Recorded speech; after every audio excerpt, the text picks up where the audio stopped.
I'll make a motion to accept the December 15th, 2015 meeting minutes to put on file. We have a motion, do we have a second? Second. All in favor? Aye. Opposed? Review the accounting reports as presented by the city accountant. Okay, the accounts payable listing is there. I'll highlight the unusual items, which on page 5 of your packet, check number 17240 is Kesslin Engineering. That is inspection fees for one of the buildings at Bridgeport, CDC Building B. So we have received permit inspection fees for that building, and this would be the payout to Kesslin Engineering. The other unusual items, you'll see we're going to be expending some money out of the motor fuel tax fund, which is on page 7. There's a total of $274,335.36, which is part of MFT projects. Going a little further down the page to Fund 12, the debt service fund, that's our annual SSA payment. And then going into the Water Capital Project Fund, there's a payment there for Austin Tyler, which is part of the IEPA Route 53 water main project. And then there's a couple of payouts in the Capital Project Fund. The one being that Tanknology, which was the tank removal at the gas station on Route 53. And the other one for Robinson Engineering is a preliminary engineering bill, which is an IDOT project that's been, we've been paying them every couple of months. We pay them and then we submit those receipts and bills to the state, and then they reimburse us. Once the state reimburses, then we make them the next payment. This is the final payment on the preliminary engineering for that project. And that's the highlights for the checks that are a little unusual this month, or this cycle. Moving on is the collector's report. There again, this is through December 31st. It's nothing real exciting, and there's nothing too unusual within there. And the next several pages is the December year-to-date financial statements.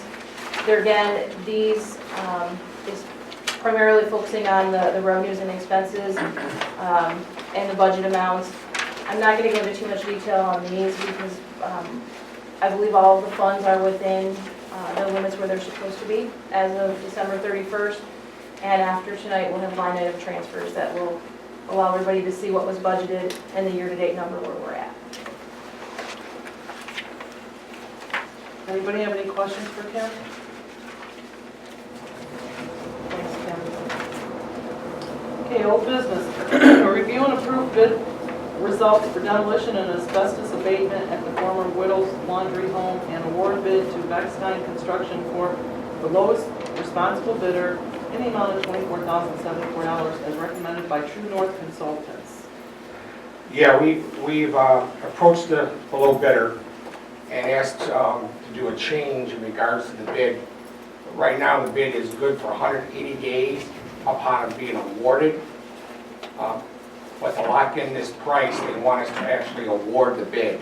So what I went to them last week on was, they'd be willing to hold the bid price without us awarding it for at least another 30 days. And the reason I want to delay is I wanted to get these line item transfers, look at the budget, see where we're at, and actually give you a report at the next finance meeting where the money would come from to pay for this and how it's going to keep us in balance with our funds. So they're contemplating that.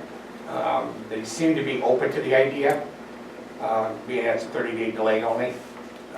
So I think we're going to be okay with this low bid. And then I was really upfront with them saying most likely we're not going to probably have them do the work. We'll give them all the flexibility, but have them do the work next fiscal year, so that we finish up this fiscal year and see where we're at the end of the year. So it's on City Council. If I'd had an agreement from them, we would have voted on that agreement, but with the amended change, but we don't have it today yet. So I would strike it from City Council, and then we'll go on next admin finance meeting And then if there is an amendment to the bid, time frame, then we could vote on it that night. Where's it at on the city council? Maybe Jody removed it after I told her. Okay, I don't see it on there, right? Yeah, we have to- Okay, Okay. okay, That's the update. thank you. Any questions? Okay, new business. Review and approve an ordinance providing for line item transfers for the fiscal year beginning May 1st and ending April 30th of 2016. Matt? Okay, for line item transfers, there's several pages. In part of our budget process, we anticipated where these costs would come from. All of these line item transfers that are listed here give you the original appropriation amount for that line, and then after we're transferring. We're removing money from some lines, moving it to another line. The end result is that there's no change in the bottom line of the budget. So it's just giving us authority to spend on different line items and taking that authority from other line items where it was granted. It's all done by individual fund, so general corporate is one fund, and that contains administration and public works and buildings and grounds and the police department all within one fund. However, the line items that were moved, public works, if I moved from one line in public works, it moved to another line within public works. It didn't cross departments. So there's no impact to their budgets in any way, shape, or form, other than it's giving the authority to spend on those line items. And again, all of the department heads have been really good if they're saying, and they've come to you in many cases, you know, I need to get this, I need to do this, and my budget's going over. And your answer is always, where are you going to get the money? Is it funded? So when they do go over on a line, they're recognizing that and trying to identify another source within their budget to make those expenditures occur. It's broken down, like I said, by fund. So general corporate, I'm moving, you can see, we're taking transfers from 87,910 and moving that same 87,910 to various line items within that fund. That's going through all of the funds. In Fund 1, I'm trying to think where there's large amounts that are being moved. As you know, in Public Works, we needed to find money to purchase the bucket truck. So through several line items within 0105, we've identified the money that was needed to purchase that bucket truck. So we move the money around so that our budget will now be revised to show the appropriate amount per line item that we needed to spend from now through the end of the fiscal year. This can be done multiple times throughout the fiscal year. So if we find a month from now that we didn't budget something appropriately, we can still do this again. The biggest thing is that I want to highlight is the ones where we're taking money from contingency. When we did the budget process originally, instead of doing a flat 5 or 10% over on each line, we said let's put a contingency amount at the end of each fund. That fund is the money that we weren't intending to spend. However, there's been some emergencies, so to speak, that have come up on various line items that we maybe couldn't identify. So those are the ones I want to highlight now and just explain why I'm asking to use the contingency money on those lines to put to a different line item. If we go to page 23, which is Fund 2, Water Operations, I'm asking to transfer the $5,000 out of that fund into the same fund, which is to various line items to help balance those transactions. Overtime in the water department was under budgeted. I mean, that was recognized a few months ago.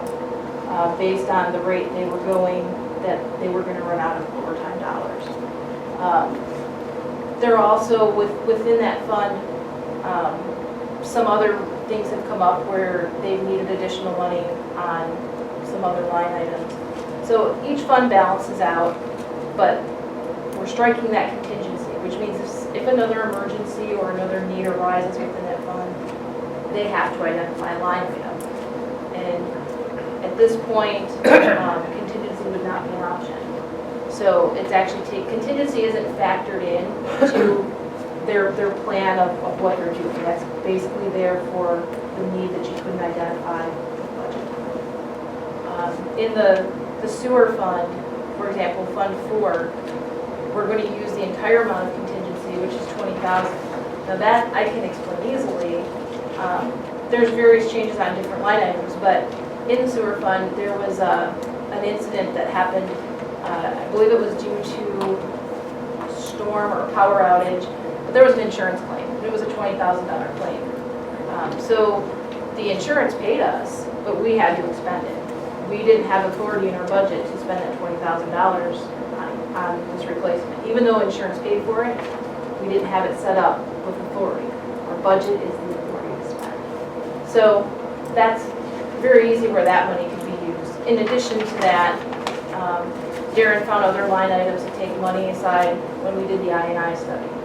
Council agreed that that was an important study that needed to be done to identify those issues within the sewer services. So part of that money he pulled from other line items to make that account whole. And you'll see that on the next page, 24, professional fees engineering. We didn't budget anything originally. And then with that study, we needed to increase that line. The motor fuel tax fund, it was discussed early on that we would be moving money from the salt line up to the project line. This makes that happen. This is nothing that affected the budget, but I need to explain it. When we did the budget that we passed, I had a clerical error. I had a contingency amount of $10,000 in there and it didn't add in. And I caught it, and I was waiting until we did line item transfers to get the actual approval that it's going to be scratched from the document because it wasn't added in the total. So that $10,000 of contingency in the motor fuel tax fund, we don't need to spend it for anything anyway, but it's not in the total, so it needs to be removed from the document. This will do that. The debt service fund, we refinanced the bond. In that process, there were some interest and principal that needed to be paid this year that wasn't planned on in that refinance process. So this gives the authority to do that to the appropriate line items. Water capital project fund, we're moving some money around in there, taking it out of legal services, putting it to water meters. That line item covers the meters, the fireflies, the repeaters, all of those items. We had a need to purchase more of those items, more than we identified. The ME fund, we had given authority to purchase a police vehicle if we didn't do the lease option. We did the lease option, that money was sitting there. That's how I was able to reallocate that money to purchase the bucket truck. It's just, I guess, a formality to say, here's the authority to spend it. In the capital projects fund, as we discussed, that we had gone over on the police facility. So this moves money from the other capital project line to cover the police facility expenditures that we talked about that we'd already gone over. The money has to come from somewhere to balance the fund. That's where it's coming from. Fund 25, the Bridgeport TIF. When we initially budgeted, we budgeted $25,000 on one line item. As I moved forward, I have to identify those lines better. So I have to give allocation to the appropriate line, what those costs were. So at the end of the day, the bottom line of the budget doesn't change. It's just moving the lines, and the budget is the authority to spend on those lines. Any questions? Yes.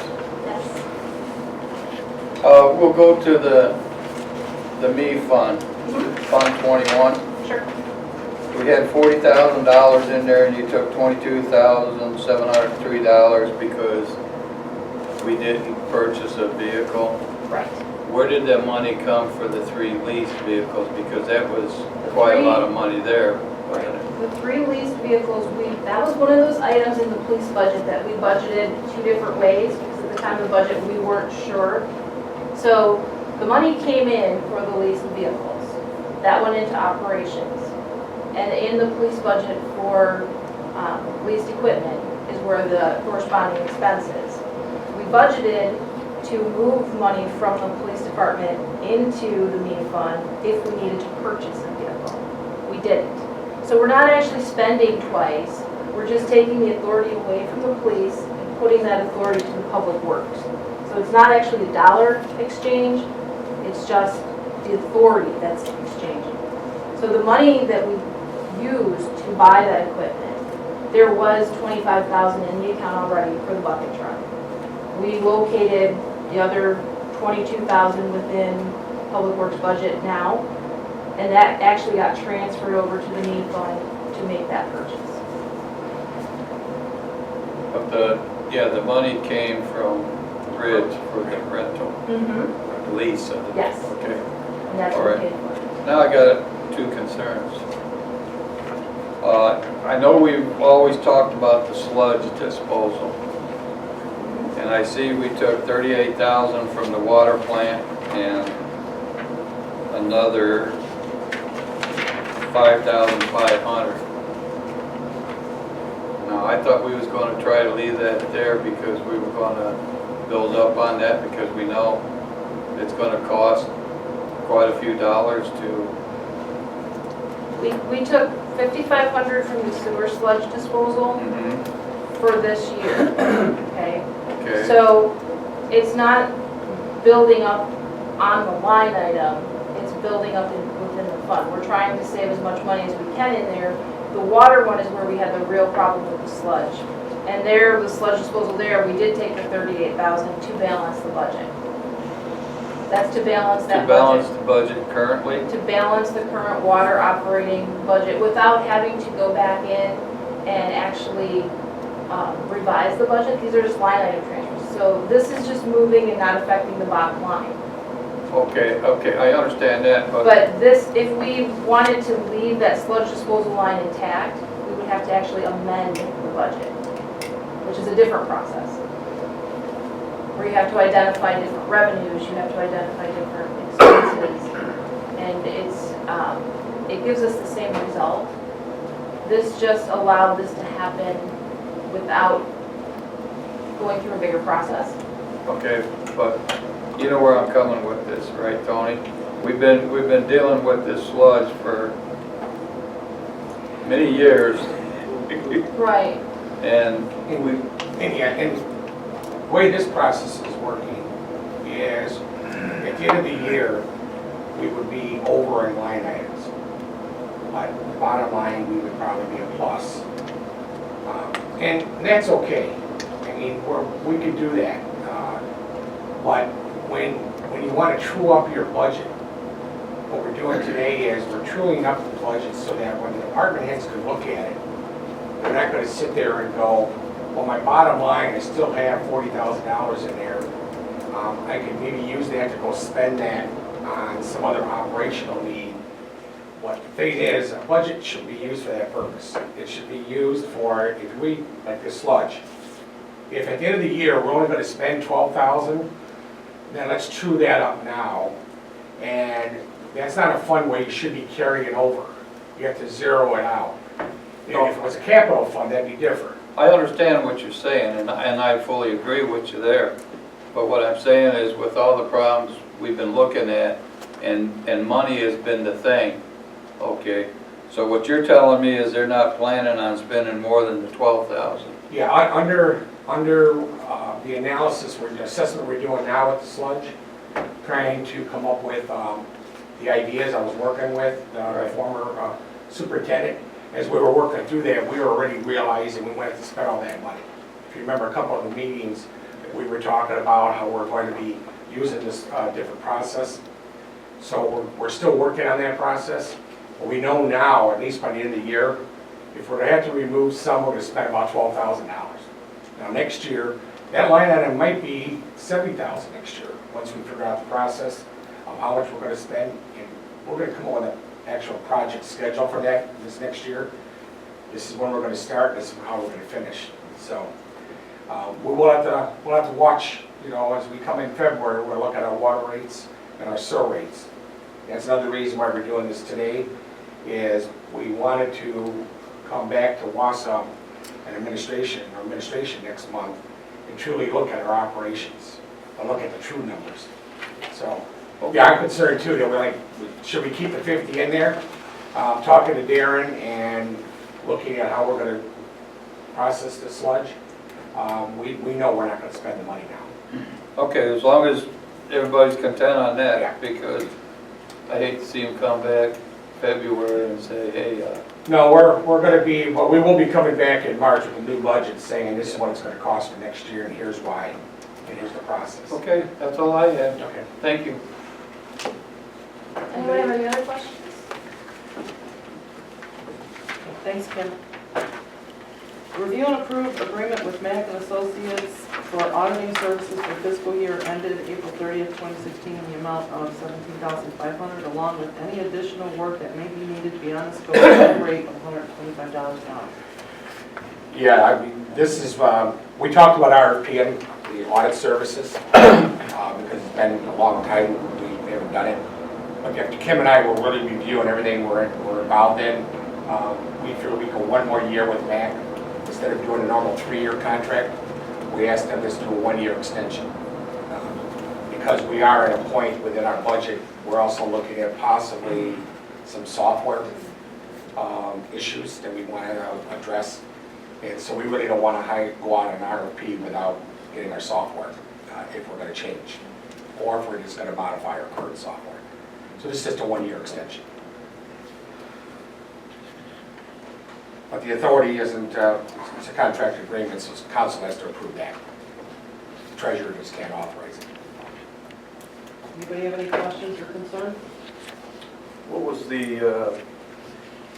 the contract for the prior year? I see it's 17.5 now. Did they increase their price since it was only a 1-year contract? I'm looking. I want to say, I want to say it went up, I think it was 16, I want to say it was 16 something last year. Should I get it off my head? it was 17 this past 17, year. okay. They increased it 500, which is pretty standard for a yearly increase. Any other questions?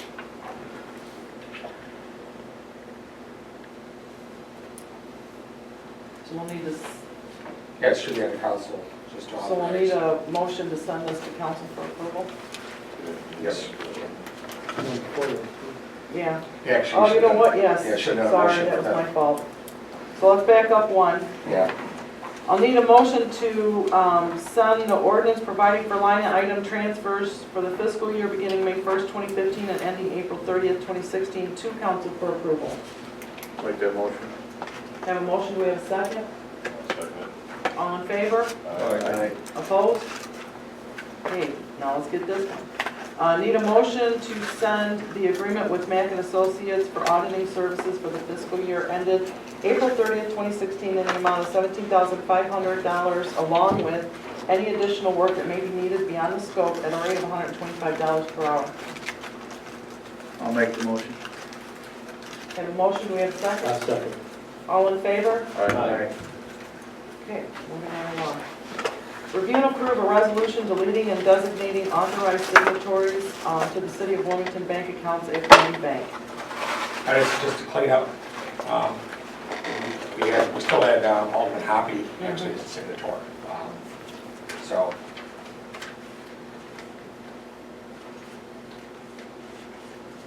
And I think all these, aldermen were in agreement that they would be around. Well, we left it We got one alternate to open. discuss tonight, yeah. I mean, if everybody's still One more agreeing open to spot. stay on, there's an open spot. And that would take the one for Alderman Hoppy, correct? Yes. So if someone wants to I'll, jump in. yeah. If everybody's okay? Yes, ma'am. So the resolution needs to name, Yeah, we should, Okay. in the one where it's going to get approved, we need to add it. One council meeting. Council. and I'll have that one, I believe. Okay, so we'll need a motion for the resolution deleting and designating authorized signatories to the City of Wilmington bank accounts at Grundy Bank. Send it to full council for approval. Second, Second. all in favor? Aye. Okay. So you're replacing yourself.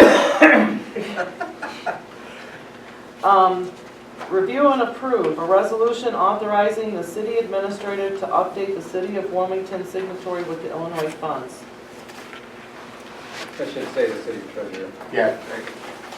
Correct. It's correct on the, On the city council. City council. Yeah, City that's correct, yeah. treasurer. We didn't have a treasurer, we did last time. Okay, so review and approve a resolution authorizing the city and treasurer to update the city of Wilmington signatories with the Illinois funds. What's this for? basically, we just defer the resolution. Okay. Update the signatories. After the one's done, we gotta make the motion, right? Okay, we have a motion. Do we have a second? All in favor? Opposed? Review and approve the change of payroll providers from ADP to Paycor as recommended by city accountant. I had, Kim came to me and, since she's been here, she's been assessing all her services. And so this is another one where she's due diligently, she talked to other payroll companies to compare what we currently have with ADP. And ultimately, after doing that and interviewing and having them all come in, she's come back with a recommendation that we go with another payroll services, and it's actually a savings to do that, and with some enhancements that we get a lot more work to the ball with when we do our payroll. So our memo's there recommending Paycheck.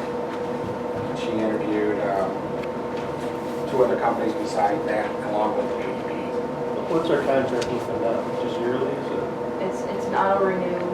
It's, There don't be any penalties for, no. We want to do on a quarter, we want to do the change up on a quarter, so it's clean.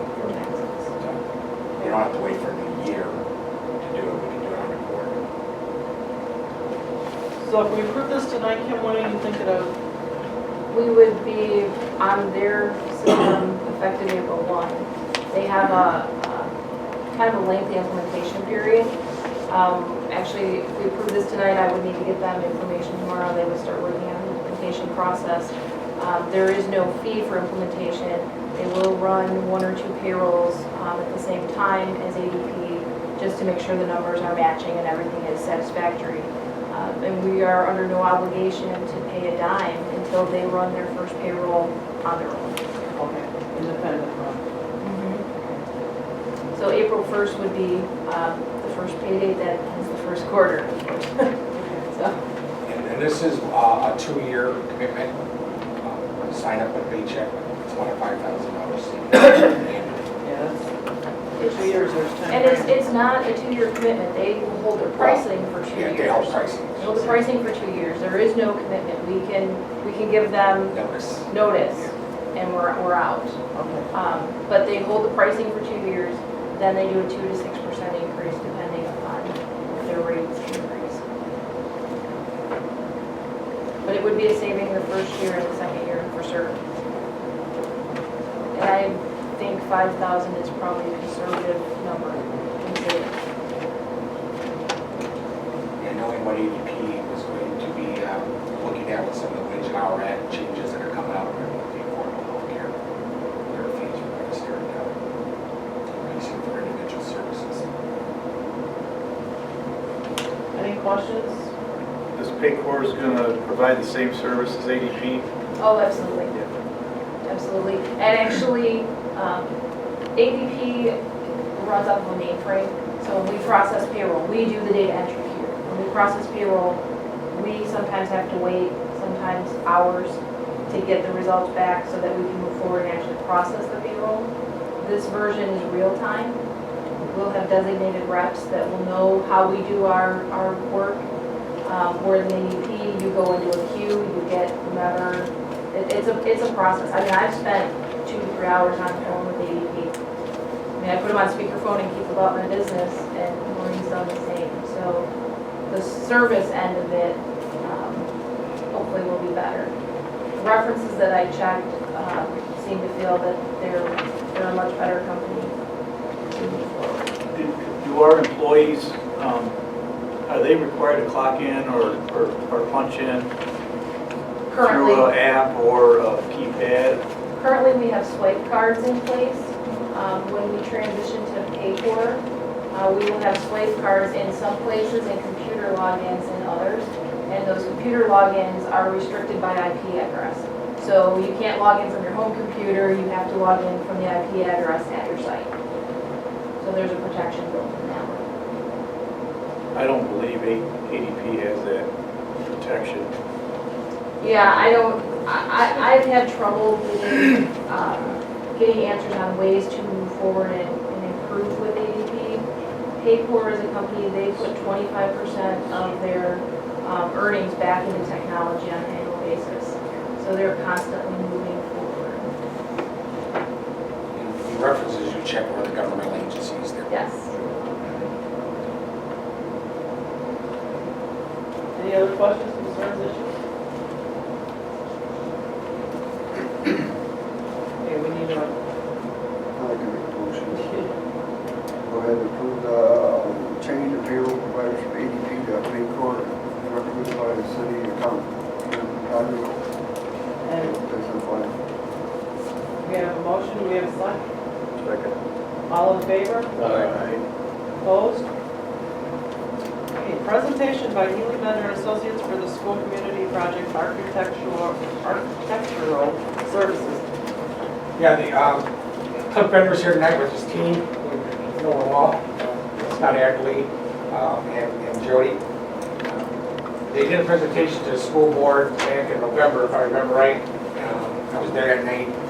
So this is a follow-up from that joint meeting we had in May with the school board and the city council along with the library. And this is some of the work that they put together conceptually in regards to the school community project. Sort of get a little more into the nuts and bolts of what the buildings might look like, how they'll fit in with the current school operations. Still, we don't have a cost. We're still working through the process. But this is something that is needed as we start looking at other foundations and grants. We have to have at least some type of conceptual design as we start applying for ways to maybe fund this project in the future on the private partnership. So, told them to come on in and give the presentation. Thank you. I'm Cliff Bender, Healy Bender, and Scott Anderley and Jody Woodley. And appreciate the opportunity to talk to you tonight. Just thinking back to history, a little bit of the history, and then give you an update of what's been going on since the May meeting. We started, I think, back maybe 2 years ago. We were here working on the lobby renovation project, and Tony asked us if we had an interest in possibly looking into an Indian or a Native American facility. At that time, I think they were exploring the possibility of going to the island. And we said, sure, we'd be happy to help out if we can. And kind of went back and forth a little bit, then it disappeared for a while. And about a year ago, it got re-energized, and the location had shifted from the island to near the new high school. And I think we were a logical choice since we were the architects of the high school. We worked with the city. So we had a meeting and visited a couple of facilities, and we're trying to analyze, how big is this facility, what's going to be included in that. So we developed a program, which is a square footage analysis, how many square foot are going to be required for these different things. And it went up and down, depending on whether there was going to be a field house and various things. We worked with Tony and a number of people that organized that, toured facilities and so on and so forth. And then we put together the site plan that I think you saw at the May meeting, where the existing high school is here. And we talked about the community center being on that portion of the site. And then there were various outdoor areas that were Native American organized, and then additions to the high school. And we evaluated, what is the most appropriate solution. We worked with Scott Seifert. I think you all remember him at that May meeting. He was the gentleman that came in with the spear, I guess, for a better term, or whatever. And after that meeting, we had another meeting with Tony and Jay Pleasy and a handful of other people. Well, what's the most logical next step? And we realized that we showed some examples of images that we've done in other places, other images that have been done for similar kind of things, and reached a decision that we needed some three-dimensional things and more definition so that we can get people excited and rally behind us. So after that meeting, what Jody's going to show is what we had developed and where we were sometime in the fall. The final thing you'll see was getting buy-in from Scott Seipold and the Native American. And it's still in flux, but I think you'll see there's enough information and images here that people can get a general idea of what the idea is. And the hope is to get people excited and rally behind it. So with that, I'm going to hand it off to Jody. And as Cliff had mentioned, this was the master site plan that we had presented in May. And then after that, we worked, met further with user groups, the city engineer, with Tony to further develop an additional master site plan where we added in some additional roads to help with traffic. During those user groups and meetings, it was decided that with the community center, they had talked about a community theater, and the high school was originally planned for a theater addition, which is in that number 4 right there. So it was decided that maybe the theater, instead of being the community center, could be part of the high school and be more of a community area in the high school. From there, this site plan that got further developed, we started to develop a 3D master site plan. Rendering the existing high school, maybe what the community center would look like, to get a better idea of how the site would lay out in that area.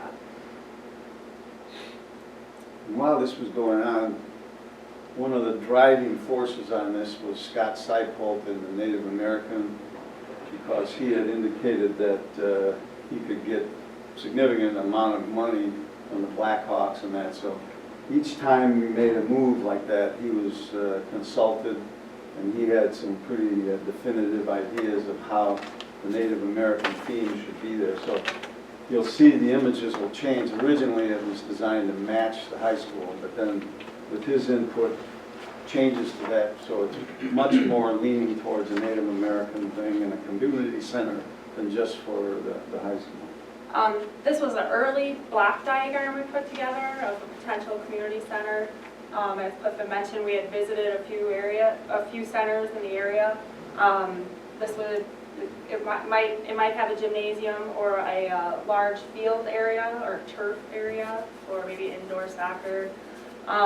Some locker room space, admin space, and a fitness center on the second floor, and some classroom meeting spaces.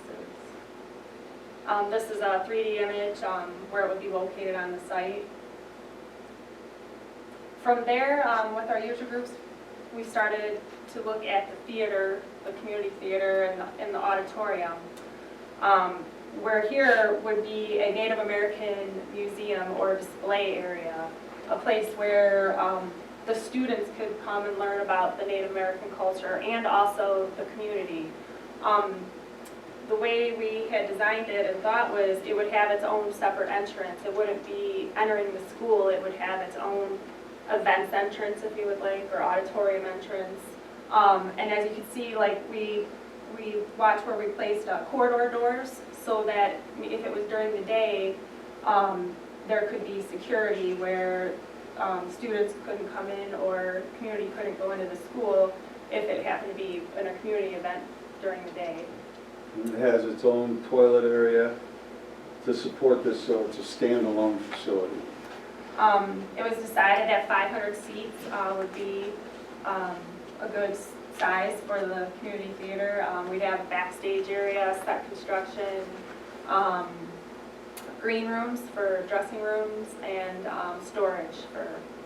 And as Jody mentioned, the idea is that this lobby space would be centered on Native American themes, and we talked with Scott Seipold again about a number of ways to do that. And you'll see that area changes as we develop it with him. There are a number of, okay, yeah. Yeah, this was another scheme. The first one, the auditorium was running east-west. This scheme is running north-south. From those plans, we were able to develop further the 3D model of what the theater might look like on the high school. There was talk about how to integrate the outside with the Native American culture, with the display area on the inside. So we started developing, you can see on the south side, an outdoor maybe garden area or an area where there'd be Native American plantings. So, and then this thought was where maybe someone could start from the display area and make their way over to the rest of the site where there'd be like walking paths and Native American plantings or crop areas.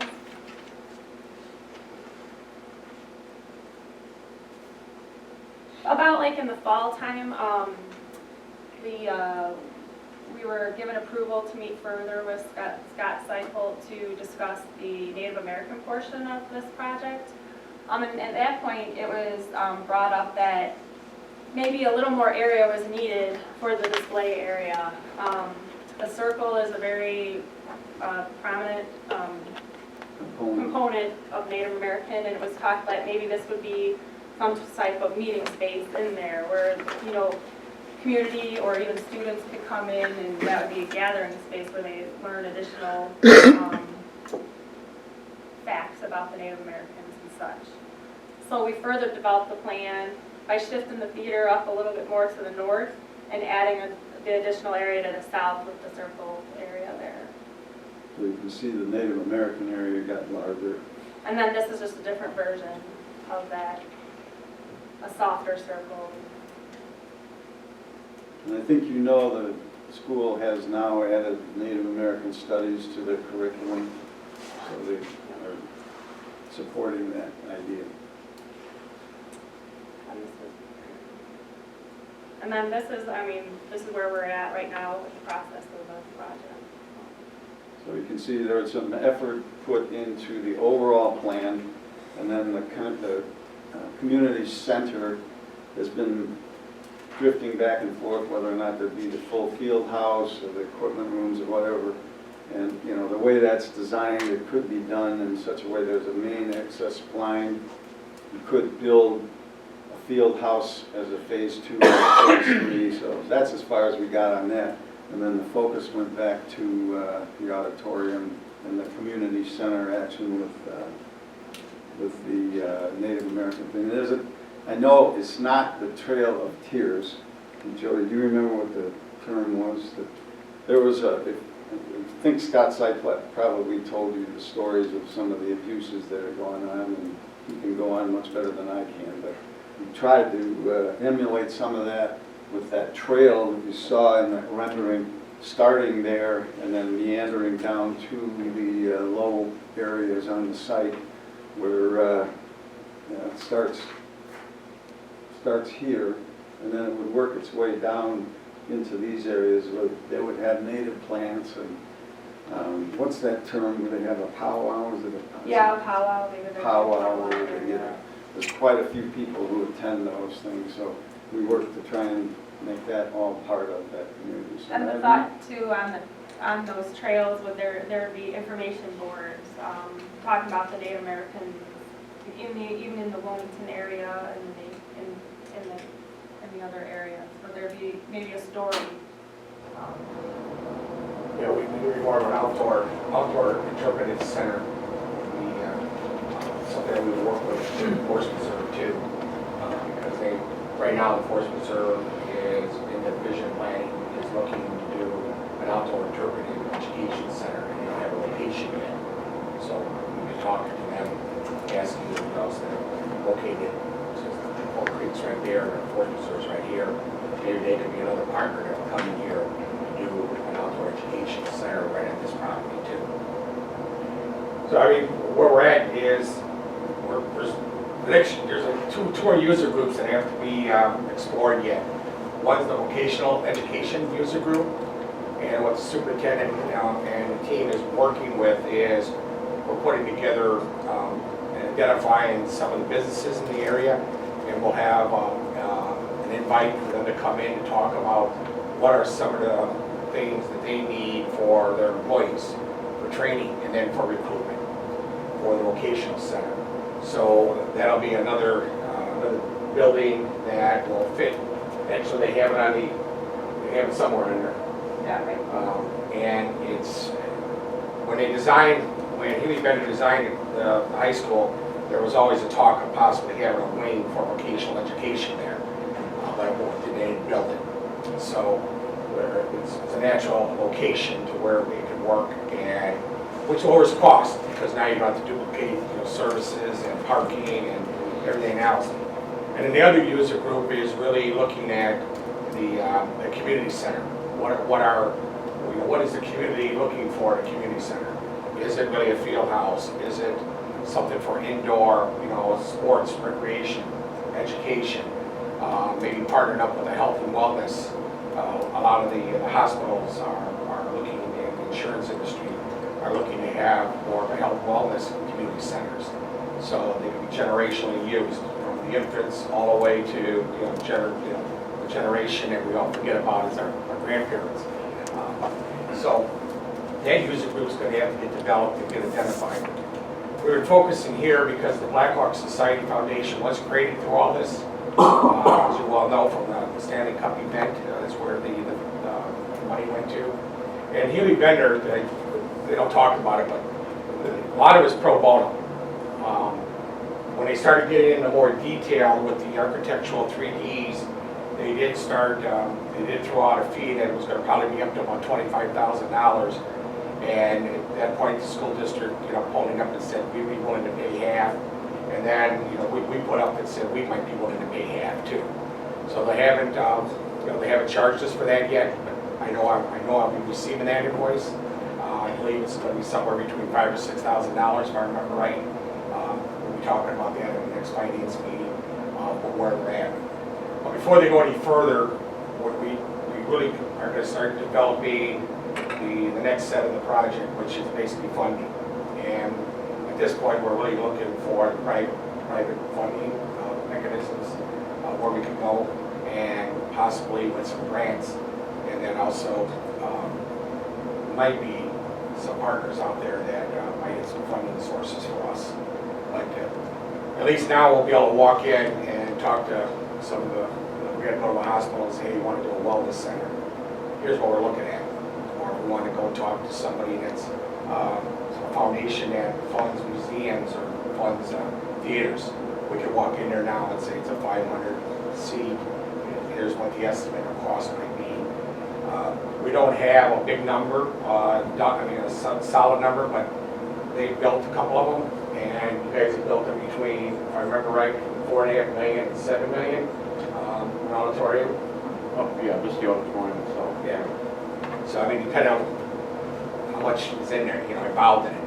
Well, at least now we can sit down and sit across the table and talk, maybe some foundation that wants to fund this. So. Tony, I have a question. Company-wise, when it comes to the public funding or the private funding,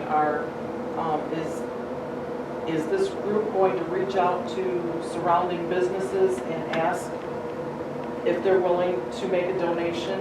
Is my first question. My second question is there something, a presentation or something that can be given to companies so they can understand what the vision is? That's what we're, the Backlog Society, that's what we're currently working on now, is really finalizing that. And this was really one of the bigger steps in this. The most difficult part is when you talk to potential investors. The old saying goes, talk is cheap. Well, they'll listen, but as soon as that meeting's done, they tend to walk out. Forget about it. So this was really one of the biggest steps we needed to make, was to get the visuals, to be able to put the visuals together. And then what we're still working on is that type of concept too, where not only do we have the visuals, but we have an outline of plan, and we have an outline of costs. So once we get done with meeting potential investors, we have something that's a concrete that we can, leave with them to more or less continue them to inject their own conversations once we leave, and then we follow up after that. So that's kind of the whole plan of the process. But this is really the key component in two fashions. One, the key component for vision is when we want to go to investors. But secondly, to really focus on where we was going to start the energy process, so to speak, and that's where we came with the community theater, with the Native American vision on top of that, or alongside that, to help us, with that. we felt that was our strongest asset to really go out and market and get to that private investor. Once you get that going, everything kind of seems to kind of days and change. Get people to really more or less want to be a part of it, and the challenge of talking and selling that point becomes a lot easier because they're willing to be investments right away. Okay, they'll deal with the details later. We want to be a part of the process. So this is an aspect that's going to give us our best help and really generate some money. So, but as with anything, it's going to require money to start off with, and that's where we're at right now. But the benefit, we see the benefit next year, we see the benefit 18 months from now, and not really, because it takes a while, but the benefit that can be seen 3, 5, 7, 10, 12, 15 years down the road is just going to grow as this grows. And it's not only going to help the community, but it's going to help tremendously with our kids as they go through school. Guys, like the superintendent and I met with a company that's coming in, it's going to be titled Project Phoenix. And the first thing that they did talk about is recruitment with us. And as soon as we're able to talk a little bit about the vocational center, they're looking at locating it here. The company immediately, the CEO jumped right in and said, what's it going to cost? You got to give a plan, because we would definitely be in favor of supporting that locally so that the high school kids can get training in logistics, supply chain training, and technology, small engine repairs on the forklifts. And he went right into it. And he said, we'll be able to show you something probably in about 30 to 60 days, a little bit more details. But that's the second company that has basically said the same thing, is where this logistics, supply chain is crucial for our area. We already have the interest level there. We've got to be able to show them something. I think what'll happen is, as we're talking to them, we're throwing in the community aspect. We need money for the vocational training center, but we also need some funding and assistance with the corporate generosity, is the word I always like to use. And as soon as we start mentioning it's Native American, it just kicks right in. When they find out that the curriculum is already being and the studies starting in there, the interest there. So I think we have a good marriage. Now we just got to get to that point, and that's where we're at. Thank you. Anyone have any questions? I did, maybe one or two. The Black Hawk Society, how much money is this society worth as of right now? Do they just collect the money from the Stanley Cup being here? As of right now, that's what we have in the funding. I'm not exactly sure what the actual amount is. But yeah, that was the first fundraiser event that we had with the foundation. And then, we look at potentially other fundraisers as well. We haven't really sat down and finalized any of those, but it's kind of more both things, with the fundraising mechanisms, not just only within the community, but even outside the community as well as potentials as that. But really, the focus has been on trying to put the plan together to acquire the corporate funding and stuff like that. So that's what we're really trying to focus on. So it's, we're not talking that the society's worth millions of dollars. No. Start. We may have raised, we may have raised $10,000 to $12,000 for the Stanley Cup event, but there were expenditures as well. The food that went along with it, photographers and stuff like that. So there were expenditures that came out of that. I just wanted an idea of what kind of society that we're, Yeah, no, it's, what level are we talking? There's, My other question is, well, I understand that we're trying to do something nice for the community and for the citizens of Wilmington, but it seems to me that these buildings and the trails and everything that's encompassed here is on school property. Who's in control, I guess is my question, who is in control of this auditorium, the trails, the health complex, this and that? Do we have any authority over this, or is it, the way I'm looking at it is the city of Wilmington is just donating the 12.5 to the school district and this is their project. Am I looking at it the No, wrong? those are good questions. That's what has to be developed yet. I do know that an intergovernmental agreement is going to be drafted. We just started talking about that so that we can start putting the foundation together, the framework together of who's going to be, because it might just not be the city, it could be, like I say, it could be the county, it could be, other taxing agencies that could be involved too. So, we'll have to work on that, because as the school board has said, this isn't, that's why it's called a community project. It isn't, it's gonna be on our property, but as long as the kids, the first thing is gonna be the kids being safe, while they're at school, everything else will be open to the community. How much, we'll have to work all that out in details and control. And there could be, what does happen is, in these types of partnerships, they do end up with what they call a public building commission. So you could follow that model, and that is usually then the representatives from all the agencies are there, and that board it's another board that is working on all the rules, regulations, the control, who's going to manage, who's going to pay for maintenance, who's going to be in charge of the financing, and things like that. Are boards like this you typically appointed or? It gets created from the intergovernmental agreement. So- There's different aspects of it, a lot of it, when you deal with, something like this. Usually you have representatives from each body of government that's a part of this, with the city of Wilmington, the school district, the forest preserve, IDNR, and other aspects of it. And it's a board that's created, and everybody has a more or less of a seat there. Usually it could be a member, like if it was a city, it could be a member of the council, it could be a member, somebody that's being appointed by the council. And then that's how it's going.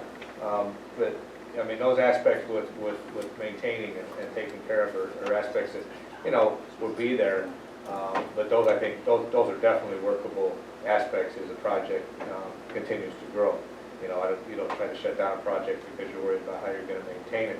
Those are easy things that can be handled, as it's progressive, and once it's there, once it becomes reality, who's going to be the lead charge of that? Is it going to be a commission? Is it going to be the school? That's where all the discussions and debate goes on. But it really means nothing if you have nothing there. So, but it's definitely something that's been talked about. So it's not something that it's like, oh my God, we didn't think of this. We understand that. We're just trying to focus on trying to make sure that we can get the funding we need to do. Okay, any other questions? Motion to adjourn? I'll make that motion. Second? Okay. All right. All right. We got a couple minutes. You good? Come on.